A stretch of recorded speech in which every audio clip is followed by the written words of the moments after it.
Subversion is the term, if you look in a dictionary or criminal code to that matter, usually is explained as a part of activity to destroy things like religion, government, system, political, economical system of a country.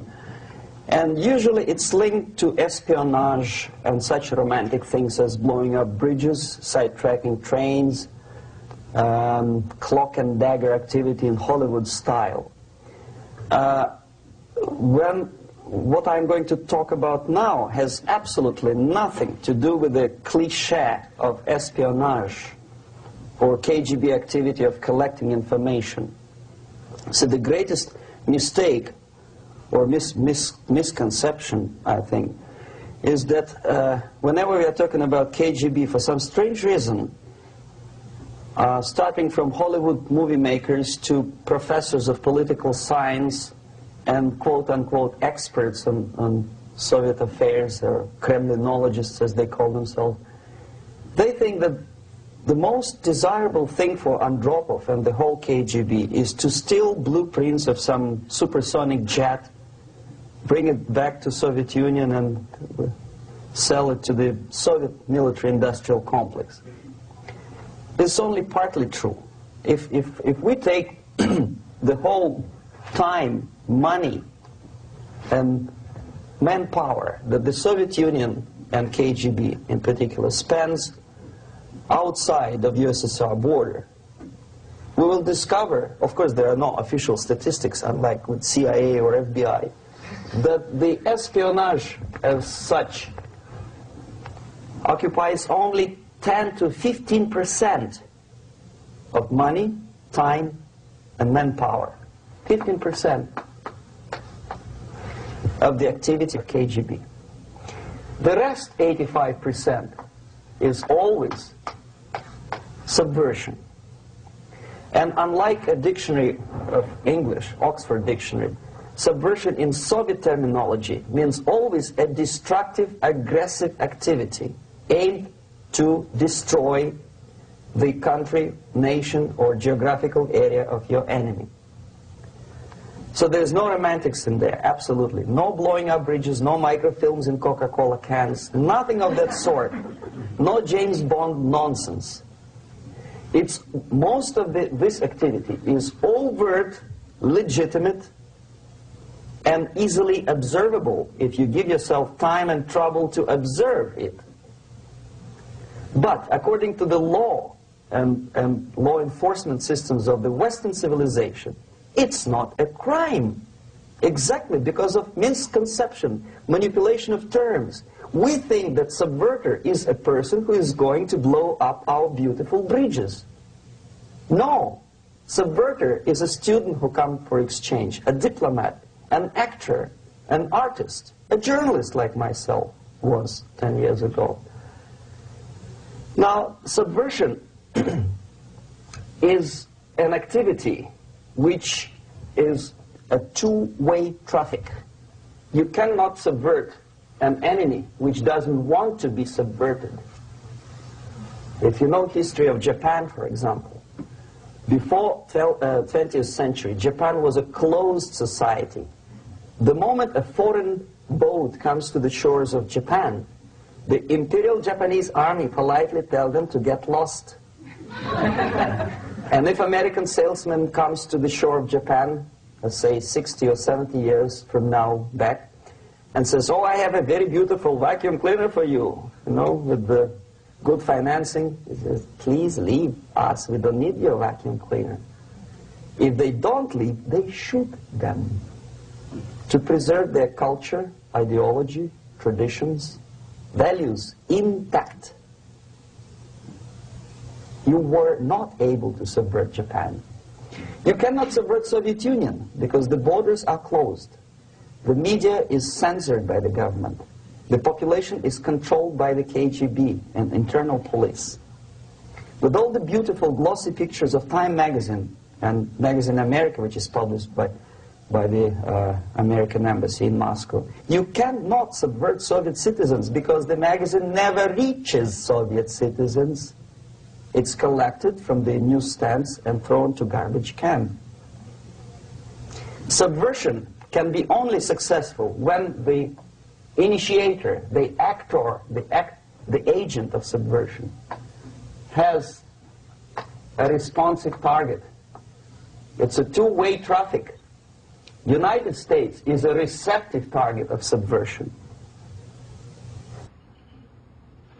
There is no response similar to that one from United States to the Soviet Union.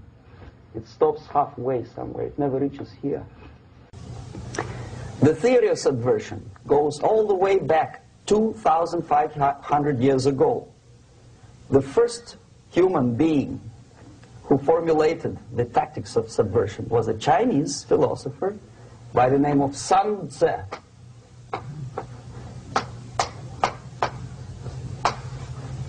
To 2,500 years BC. He was an advisor for several imperial courts in ancient China. And he said, after long meditation, that to implement state policy in a warlike manner, it's the most counterproductive, barbaric, and inefficient to fight on a battlefield. You know that war is continuation of state policy, right? So if you want successfully to implement your state policy, and you start fighting, this is the most idiotic way to do it. The highest art of warfare is not to fight at all, but to subvert anything of value in the country of your enemy, until such time that the perception of reality of your enemy is screwed up to such an extent that he does not perceive you as an enemy, and that your system, your civilization, and your ambitions look to your enemy as an alternative, if not desirable, then at least feasible. Better red than dead. That's the ultimate purpose, the final stage of subversion, after which you can simply take your enemy without a single shot being fired, if the subversion is successful. This is basically what subversion is. As you see, not a single mentioning of blowing up bridges. Of course, Sun Tzu didn't know about blowing up bridges. Maybe there were not that many bridges at that time. But the basics of subversion is being taught to every student of KGB school in USSR and to officers of military academies. I'm not sure if the same author is included in the list of reading for American officers, to say nothing about ordinary students of political science. I had difficulty to find the translation of Sun Tzu in the library of a university in Toronto and later on here in Los Angeles. But it's a book which is not available. It is forced to every student in USSR. Every student who is taught to be dealing further in his future career with foreigners. What subversion is? Basically, it consists of 4 periods, time-wise. If we start from here and go this way, time, right? This is the beginning point. The first stage of subversion is the process which is called, basically, demoralization. It says for itself what it is.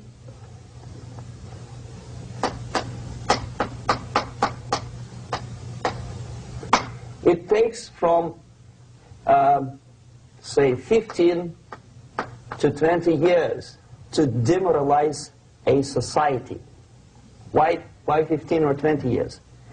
This is the time sufficient to educate one generation of students or children. One generation.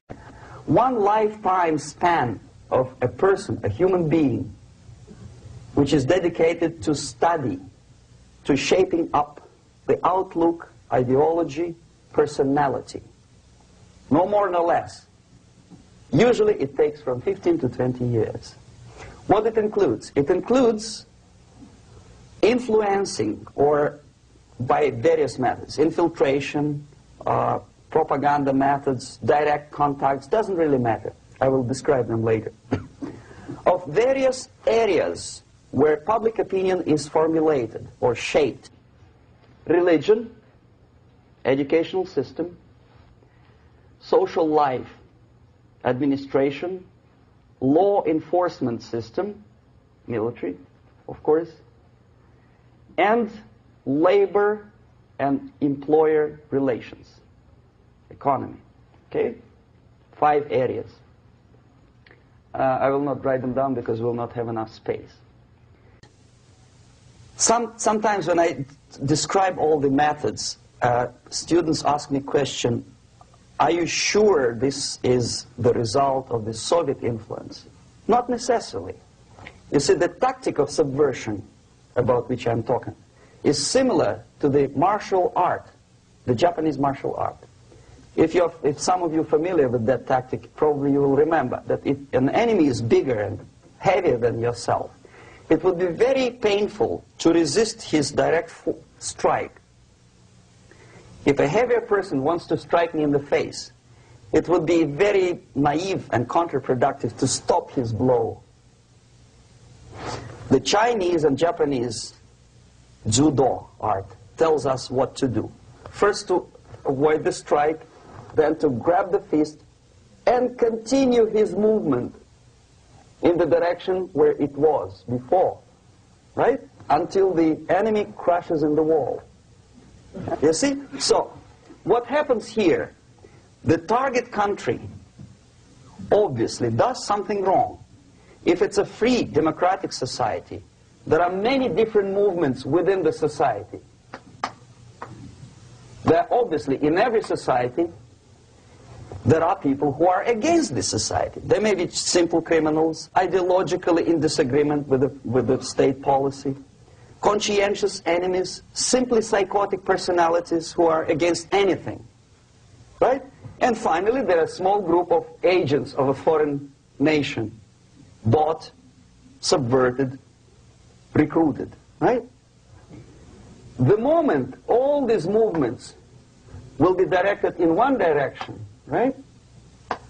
This is the time to catch that movement and to continue it until the movement forces the whole society into collapse, into crisis, right? So that's exactly the martial art tactic.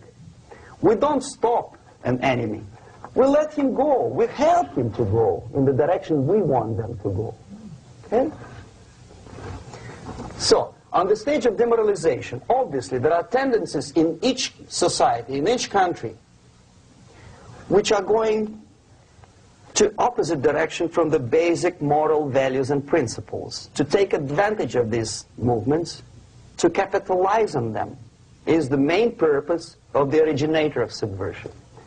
So we have religion, we have education, we have social life, we have power structure, we have labor relations, unions, and finally we have law and order. 1, 2, 3, 4, 5, 6. Okay? These are the areas of application of subversion. What it means exactly?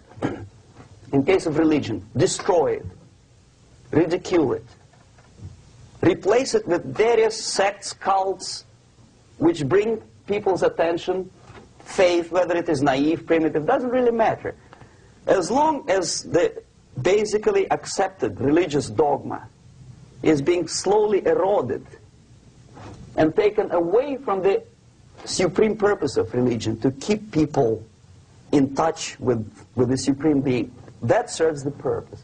Therefore, replace it, accepted, respected religious organizations with fake organizations. Distract people's attention from the real faith and attract them to various different faiths. Education. Distract them from learning something which is constructive, pragmatic, efficient.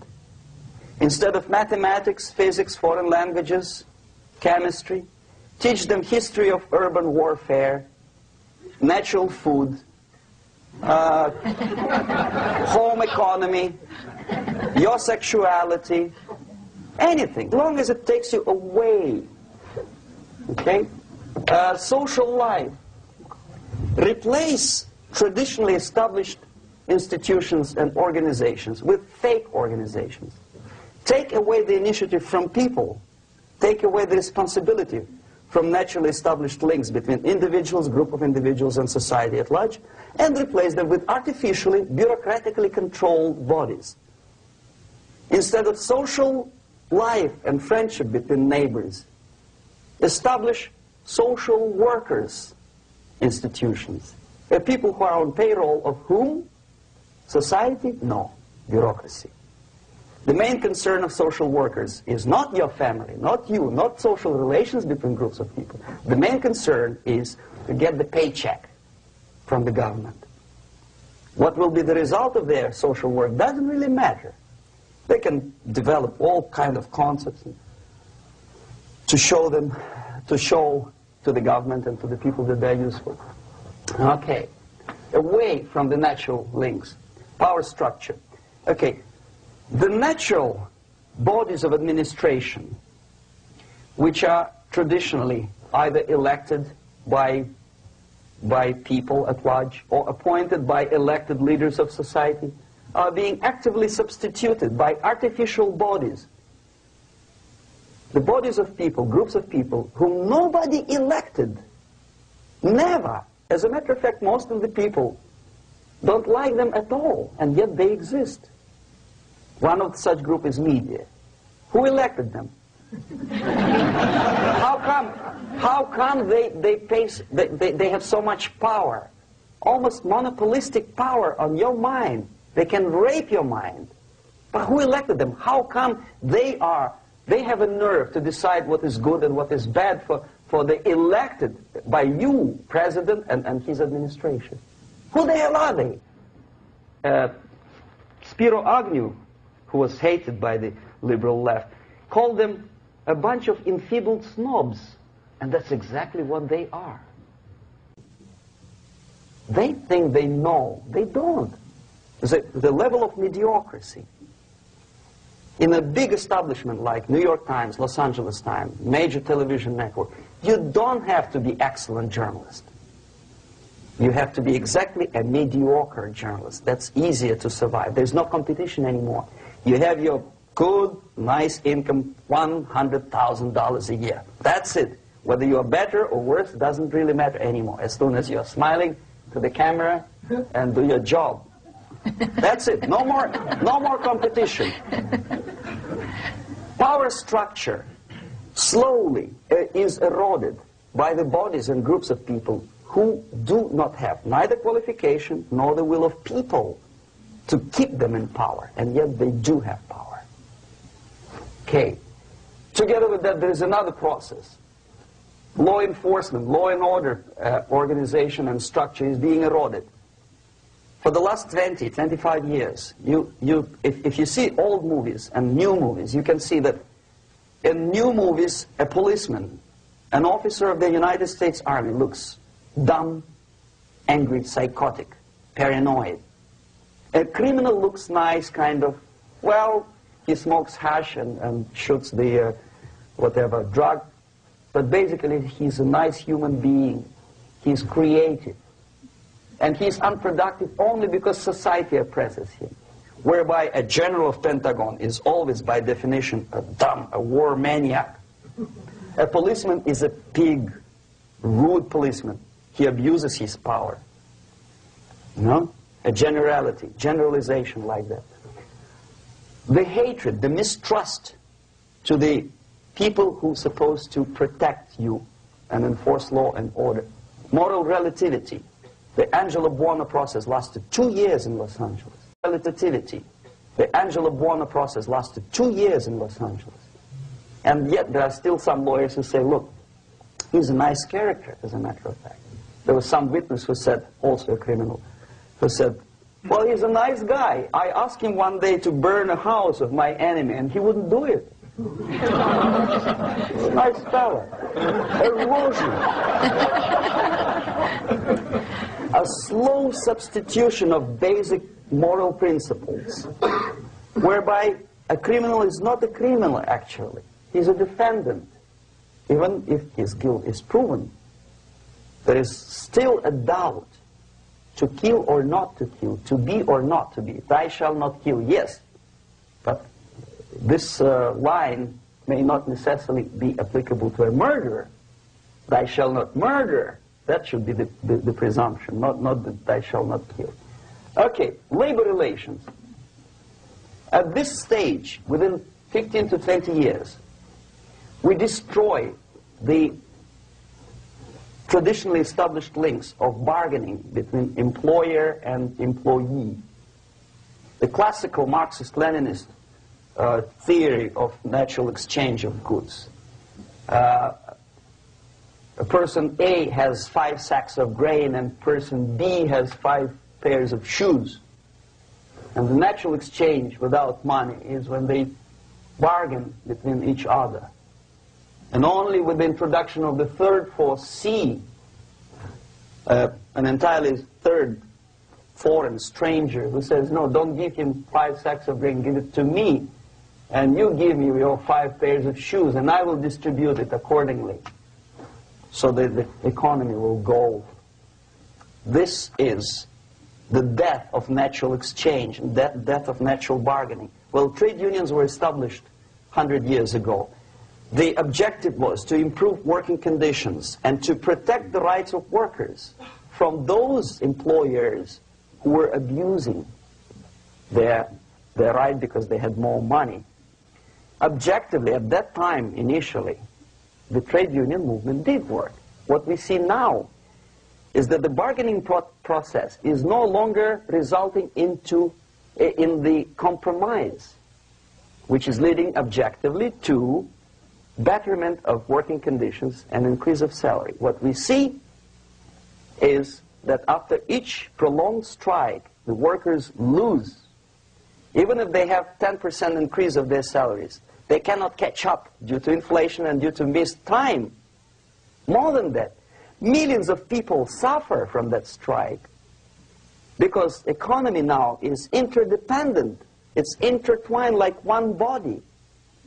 If previously steel workers, say 100 years ago, could strike and nobody would suffer, now it's impossible anymore. If a garbage collector strikes today, the rest of the multi-million city is stinking. I mean, there's no more service. In Quebec, for example, we had the electricians who were on strike in the middle of winter. You can freeze your bottom, and they still were on strike. Did they catch up with the salary? No, they lost. Who benefited? The leaders of trade unions. What is the motivation for strike? Improving of a worker's condition? No, obviously it's not. Then what is it? Ideology. To prove to these capitalists. And the obedient horde of workers, like sheep, follow these people. And they cannot disobey. Why? Because if they do, you know what happens to them. Pickets, murders, shooting truck drivers by picketers. In Montreal, for example, I saw with my own eyes when I was correspondent of CBC, International, Canadian Broadcasting Corporation, when the workers of aircraft factory destroyed computers and the equipment in the factory. And the administration employed strike breakers. Their cars were turned upside down and burned. Their houses were burned. Their kids were intimidated. And some victims were there. Of that you can be sure. Why? To improve conditions of workers? No. Ideology. Okay, so this is what happens basically. It may or may not happen without the help of the Soviet Union. But the natural tendencies are being greatly taken advantage of and capitalized by the Soviet propaganda systems. How? Whenever trade union strikes, we have influx of propaganda, mass media, ideological dissemination. The workers' right, and we repeat it like parrots. Yes, workers' right. Whose rights? Workers? No. The only freedom of worker to sell his labor according to his own desire and will is taken away from him. By whom? By trade union boss. Unlimited power is given. Responsibility. I want to sell my labor not for $2.50 an hour, but for $2. I don't have right. My freedom is denied to me. I know that if I sell my work for $2 an hour, not for $3 an hour, I will compete better with the other guy who is lazy and more greedy. I don't need $3. I need only $2. No, I was made to believe by media, by business, by advertising agencies that I need more and more and more. Have you ever heard any advertising on TV to consume less? No. No way. Whether you need a six-cylinder car or not, you have to buy it. And hurry up. When I was driving here, on the local radio station, an excited announcer said, "You hurry up, rush and save, save, save. There is a pantyhose sale." Save by buying more. See? Of course. It would be too naive to expect that KGB makes that advertising agency to do such a crazy commercial. No, of course not.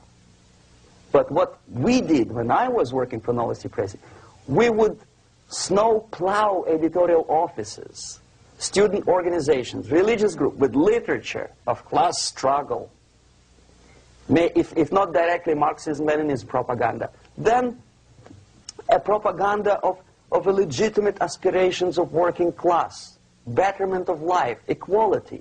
Equality, mind you. President Kennedy once said, we will make America to believe that people are born equal. Are people born equal? Is there any mentioning in the Bible or any other holy scripture in any religion, if you don't believe me, go to the library and check it, there is not a single word about equality. Just the opposite. By your deeds, God will judge you. What you do is important. The merit of your personality. You cannot legislate equality. If you want to be equal, you have to be equal. You have to deserve it. And yet we build our society on the principle of equality. We say people are equal. We know it is false. It's a lie. Some people are tall and stupid. Others are short, bold, and clever.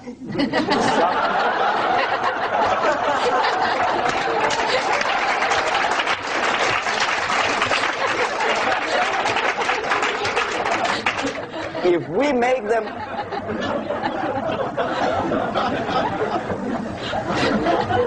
make them equal by force, if we put the principle of equality in the basis of our socio-political structure, it's the same thing as building a house on sand. Sooner or later it will collapse, and that's exactly what happens. And we, as Soviet propaganda makers, are trying to push you in the direction which you go yourself. Equality, yes, equality. People are equal. Land of equal opportunities. Is it true or not? Think about it. Equal opportunities. Should there be equal opportunities? For me, and for a lazy bastard who comes here from some other country and immediately registers as a welfare recipient, benefits. I never received a single dollar. No, sorry, I did receive once. But I never applied for welfare. For the 13 years, I took any job. Security guard, journalist, taxi driver, anything. Well, I was restless, but some people don't like it. They immediately. So why should we have equal opportunities? Why? The equal opportunity to excel. Equal opportunity in equal circumstances, yes, but you know people are different. To excel, yes, provided we reach the same level of excellency, perfection, which is hypothetical, distant future. Yes, maybe. But we know perfectly well that even with the best intentions, people could not be equal. Why should we have equality in the, say, legal system? Myself, I'm considering myself a law-abiding citizen, and a person who comes here to rob and shoot, say, the United States administration under Carter, imported thousands of Cuban criminals. They were non-criminals, yet they were accepted. Do you think it's fair if myself and my wife from Philippines, who work like a, excuse me, horse as a lab technician in a hospital, should have the same rights as a criminal from Cuba? Why? And yet we repeat as parrots, equality, equality, equality. And the Soviet propaganda system helps us to believe that equality is something which is desirable. Democracy, as it was established by fathers of this country, of this system in the last century, is not equality. It's the system where different people, unequal people, have a chance to survive and help each other in constant competition, in constant perfection, not in equality, which is superimposed from a godfather or a nice person in Washington, D.C. And the absolute equality exists in Soviet Union, quote-unquote equality. Everybody is equal in dirt, except some people are more equal than the others in Politburo. So, the moment you bring a country to the point of almost total demoralization, when nothing works anymore, when you are not sure whether it is right or wrong, good and bad, but there's no division between evil and good, when even the leaders of church sometimes say, well, violence for the sake of justice, especially social justice, is justified in the countries like Nicaragua, El Salvador, well, maybe Rhodesia, and we listen to them and say, yeah, probably it's true. Is it true? No, it is not true. Violence is not justified, especially for the sake of quote-unquote social justice introduced by Marxist-Leninists. That is my former colleagues from Novosti Press Agency. Okay, so we reached that point. The next step is destabilization.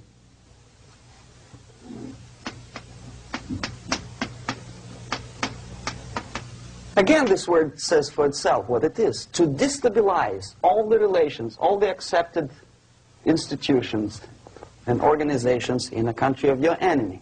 How you do it? You don't have to send a battalion of KGB agents to blow up bridges. No. You let them do it themselves. The area of application is, again, it's narrower now. Not like the previous case. The overt legitimate actions of the KGB in this case would be hardly noticeable. There is no crime if a professor who recently went to USSR introduces a course of Marxism-Leninism in a Californian college, for example. Nobody is going to come to his doorstep and say, okay, mister, come, you are under arrest. No, it's not a crime. It's not even considered a moral crime against your country. So the area of application here is narrowing down to economy, again, labor relations, right? To law and order, plus military. And economy, law and order.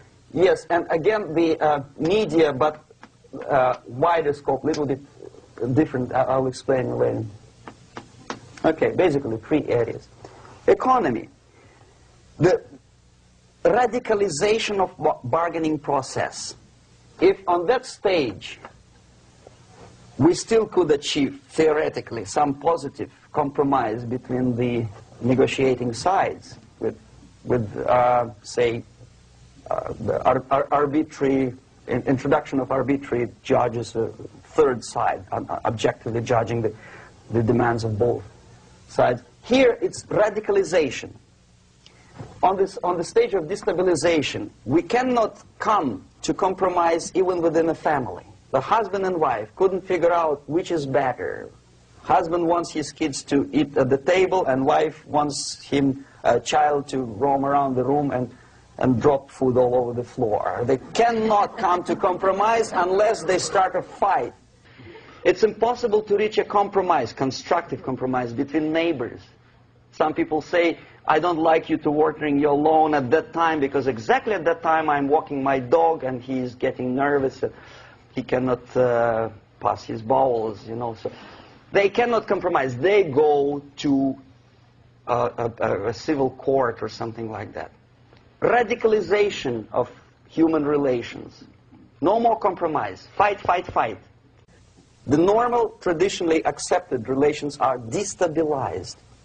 The relations between teachers and students in schools and colleges. Fight. The relations between, in economical sphere, between laborers and employers are further radicalized. No more acceptance of the legitimacy of demands of workers. Unlike Japanese, with the theory Z, if you ever heard about it, where the workers are involved in the decision-making process, therefore they don't have moral incentive to fight their bosses. In the United States, it's just the opposite. The harder is the fight, the better. The more heroic they look. When the Greyhound network was on strike recently, the correspondents of local TV networks all over the United States were approaching the strikers, and they say, oh yes, we are doing something nice. They look like heroes and they were proud. There was some family, the husband was a bus driver. Now they decided in a protest against the bosses to camp somewhere in the forest. And they were presented to the audience as a heroic, nice people. You see? The violent clashes between passengers, picketers, and the strikers are presented as something normal. 10, 15, 20 years ago, we would be angry, say, why so much hatred? Today we are not. We say, well, it's commonplace. Radicalization, militarization sometimes. As I explained on that stage, I took a step a little bit further. Shooting people. Okay, law and order now also is pushed into the area where previously people settled their differences peacefully and legitimately. Now we are getting with this court cases in the smallest irrelevant cases. We cannot solve our problems anymore. The society at large becomes more and more antagonistic between individuals, between groups of individuals, and the society at large. The media puts himself in the opposition to the society in general, at large. Separate, alienated. Okay? On that stage, you remember I was talking a couple of hours ago about the sleepers. That's when the students from, say, United States, if they are trained in Lumumba University, or developing nations, that's the students I was dealing with, are being sent back from the Soviet Union here. Or if they were already in the United States, in the country, which is the object of subversion, they spring to action. The sleepers go up. They slept for 15 to 20 years. Now they become leaders of groups, preachers, I don't know, public figures. Prominently they actively include themselves in a political process. All of a sudden we see a homosexual. 15 years ago he did his dirty job and nobody cared. Now he makes it a political issue. A political issue. He demands recognition, respect, human rights, and he rallies a large group of people. And there are violent clashes between him and police, his group and ordinary people, no matter what. It's black against white, yellows against green, doesn't matter where the division line goes. As long as this group come into antagonistic clash, sometimes militantly, sometimes with firearms, that is destabilization process. The sleepers, many of whom are simply KGB agents, become leaders of the process of destabilization. Doesn't mean that Comrade Andropov sends Comrade Ivanov to the United States. The person who takes care is already here. He is a respected citizen of the United States. Sometimes he gets money from various foundations for his legitimate struggle for, I don't know, human rights, women's rights, kid lib, prison lib, whatever. There are sympathetic Americans who donate their money to him. This stabilization process usually leads directly to the process of crisis. In case of developing nations, that's the area where I was active. The process starts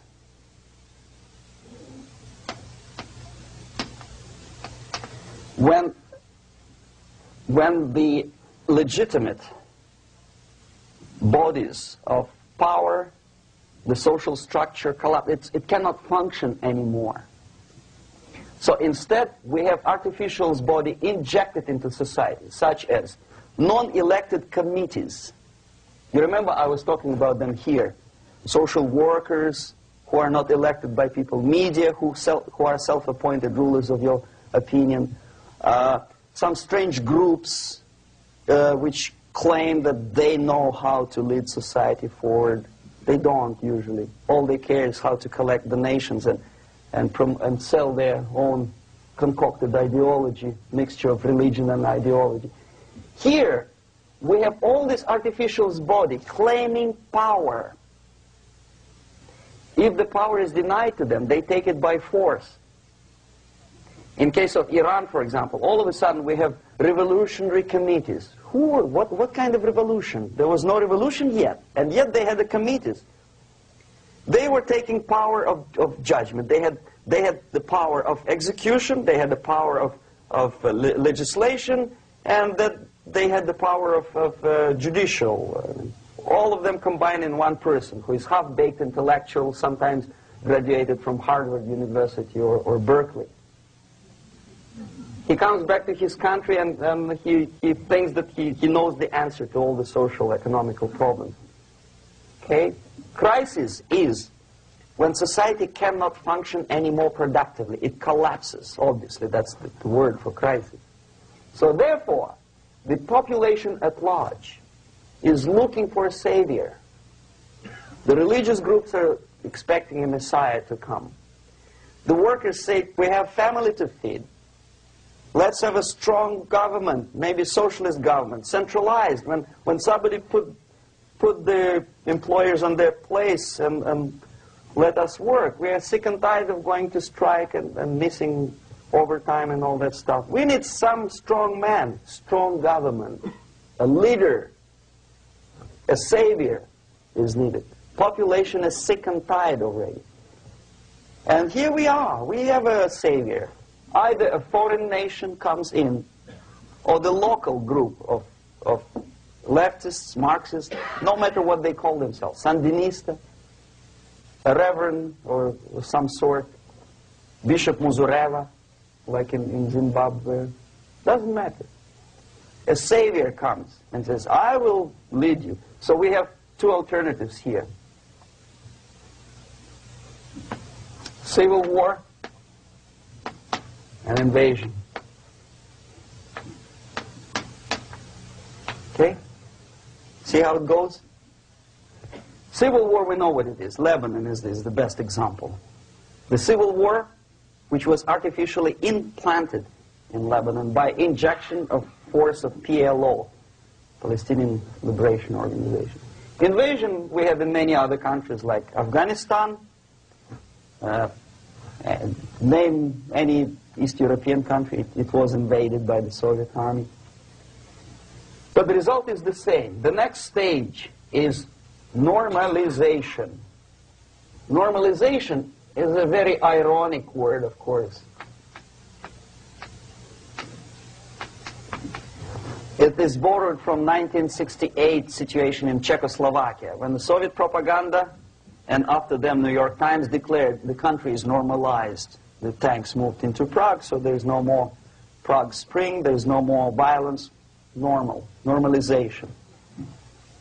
At that stage, the self-appointed rulers of the society don't need any revolution anymore. They don't need any radicalism anymore. So this is the reverse from destabilization. Basically, it is stabilizing the country by force. So all the sleepers and activists and social workers and liberals and homosexuals and professors and Marxists and Leninists are being eliminated physically sometimes. They've done their job already. Okay? They are not needed anymore. The new rulers need stability to exploit the nation, to exploit the country, to take advantages of the victory. Okay? So no more revolutionaries, please. And that's exactly what happens in a number of countries. You remember Bangladesh? This is the crisis in which I was instrumental. First they had Mujibur Rahman. In 1971, he was the leader of People's Party, Awami League, with mustache like Stalin. He was in Russia many times. In 5 years, he was shot by his former colleagues, Marxists. He fulfilled his function. In Afghanistan, it happened 3 times. First there was Taraki, then there was Amin, now there's Babrak Karmal. They killed each other successively, one after another. The moment he fulfills his duty, the first one demoralized country, the second destabilized, the third one brought it to crisis. Goodbye, comrades. Babrak Karmal comes from Moscow and put into the seat of power. Same thing happened in Grenada recently. Maurice Bishop, Marxist, was killed by Austin, what's his name, General something, who was also a Marxist. Right? So no more revolutions, please. Normalization now. From now on, no more strikes, no more homosexuals, no more women lib, no more kid lib, no more lib, period. Good, solid, democratic, proletarian freedom. That's it. Now, to reverse this process takes enormous effort. When today, United States had to invade Grenada to reverse the process of subversion. Some people say, boy, this is not good, it's not kosher to invade the beautiful country, island of Grenada. Well, why didn't you stop the process here, when Grenada was just approached by leftists? Why not to prevent Maurice Bishop to come in power in the first place? Did Grenadians want him? Very questionable. They didn't know who was Maurice Bishop in the first place. He came to power by coup d'etat himself. Okay? No, we let the situation develop further and further and further until the crisis and normalization very soon. And then the United States decided to invade country, discovering that the country was absolutely a military base for the Soviet Union. Of course it's a drastic measure. Of course it's a pity that Marine Corps had to lose, what, 17 lives. Very bad. Why not to stop the process before it comes to crisis? Oh no, intellectuals will not let you. It's interference into domestic affairs. They're very careful not to let American administration to interfere in domestic affairs of Latin American countries. They don't mind Soviet Union interfere in these affairs. Okay. So to reverse this process, from here, it takes only and always military force. No other force on earth can reverse this process at this point. At this point, it does not take military invasion of the United States Army. It takes strong action, like in Chile. A CIA covert involvement to prevent the savior from outside to come into power and to stabilize country before it erupts into civil war. Country before it erupts into civil war. Okay? Support the right-wing conservative forces. By money, by crooks or love, doesn't matter. Stabilize the country. Don't let the crisis develop into civil war or invasion. Oh no, your liberals will say it's against the law. The Congress will not appropriate money for covert actions of CIA. Why not? Should we wait till the normalization come and Soviet tanks land in Los Angeles airport? Now, at that point, at the point of destabilization, also the process could be reversed. Again, easily than this. No CIA involvement at this point. You know what it takes here? Restriction of some liberties for small groups which are self-declared enemies of the society. As simple as that. Oh no, the media and liberals will tell you this is against the American Constitution. How can we by force, deny the civil rights to criminals, for example. It's not good. Okay? So we allow them to... Okay, if you allow the criminals to have civil rights, go on and bring the country to the crisis. This is a bloodless way to do. Curb the rights. I mean, not to put them in prison. No, I'm not talking about putting all the gays from San Francisco in the concentration camp. Do not allow them to take political force. Do not elect them to the seats of power, whether it is municipality level, state level, or federal level. It has to be beaten in the heads of American voters that a person like that in the seats of power is an enemy. Do not be afraid of this word. It is an enemy. If he is not an enemy here, he will be here. Later on, he will be shot, of course. But at this point, he is an enemy. Okay? You are doing great service by denying him a right to capitalize on his own crazy ideas and become a powerful man, a man who uses the seat of power. Restriction of certain freedoms and permissiveness at that point would prevent sliding into crisis and probably will return the process of destabilization. To curb unlimited power, monopolistic power of trade unions, here, at that point, would save economy from collapsing. To introduce a law to stop private companies of raping public opinion's mind in the direction of consumerism. No company must have a right to force you into buying more unless you want it. There must be a law. You want to advertise your car? Okay. But not a single mentioning of buying it now and saving money. It must be against the law to force people to consume more. Self-restraint. Previously, before this process started, the self-restraint was a business of church, religion. Because our preachers, the fathers of church, would tell us, material values are good, but it's not the prime function of human being. Because you have to live with something. Obviously, the design for our life is not to consume more deodorants. There must be something greater. If such a complicated instrument as human body was created, obviously there must be some higher purpose for that. And it's very easy to avoid destabilization by denying the greedy companies one little freedom, one little liberty, forcing you into turning yourself into processors of unwanted products and goods. They turn you into machines, like the worm who there's inlet and outlet. So, and how long an average appliance lasts these days? Less than a year. Why?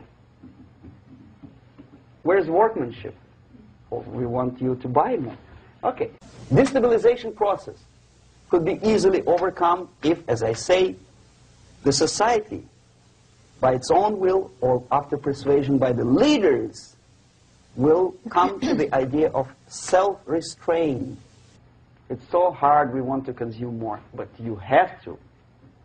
Unless you will come to this stage, when, as we say in Russia, if Sahara Desert ever becomes a communist state, there will be shortage of sand.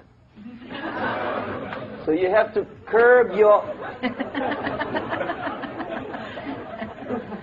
You have to curb your expectations at this point before it's too late. But no, we don't want to do it. Demoralization process. Again, it's the easiest thing to reverse. First of all, by restricting import of propaganda. The easiest thing to do. Unlimited, unrestrained import of Soviet literature, Soviet journalists. Giving Soviet propaganda and ideological agitators equal time on American TV network. It has to be stopped. And it's easy. They won't be offended, mind you. As a matter of fact, they will respect America more. But when my former colleague Vladimir Posner appears on Nightline, and Ted Koppel asks him, well, Vladimir, what do you think about this? And what can he think? He is an instrument of propaganda. He thinks what Comrade Andropov tells him to think. He's just a nice, articulate mouthpiece of the Soviet subversion system. And Ted Koppel makes you believe that my friend Vladimir Posner thinks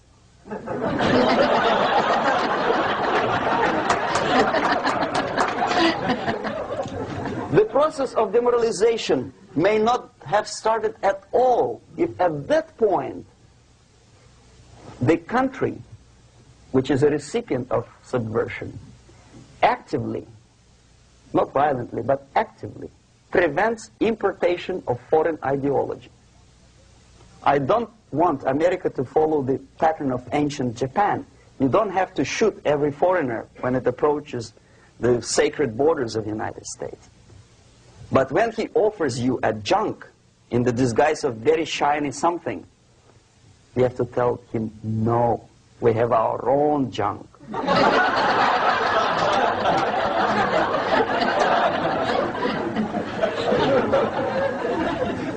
If at that point the society is strong, brave, and conscientious enough to stop importation of ideas which are foreign, then the whole chain of events could be prevented. Recently I've been to the Philippines, and I was shocked how in big cities like Manila, children listen to deafening music. A melodious nation with long traditions of good, nice ethnic music, introduced by Spanish long time ago, maybe 2 centuries, 3 centuries ago, I don't remember how. All of a sudden listen to musical garbage, blasting their radios at full blast, at full volume. Why? In India, I spent many years watching the reactions of Indians walking out of movie theaters after seeing Hollywood production. They couldn't figure out why Americans are so wasteful. They smash their cars, their shiny cars, every 5 minutes. How come they shoot each other for $500,000? Is it true that they're so obsessed with sex? Can you imagine showing a movie where each 5 minutes there's a copulation on the screen to a country like India with long tradition of respect to these private matters, or to Pakistan? And United States expect these people to respect you? No way. Oh yes, they will see the movie, they'll pay 5 rupees to see that garbage, but they walk out and will tell their kids, don't respect Americans, don't be like Americans. See? So, the process of demoralization could be stopped right here, both as an expert and as an import. And that takes one step, one very important thing to do. You don't have to expel all the KGB agents from Washington, D.C. The most difficult and at the same time the simplest answer to the subversion is to start it here and even before, by bringing back the society to religion, something that you cannot touch and eat and put on yourself, but something that rules society and makes it move and preserve it.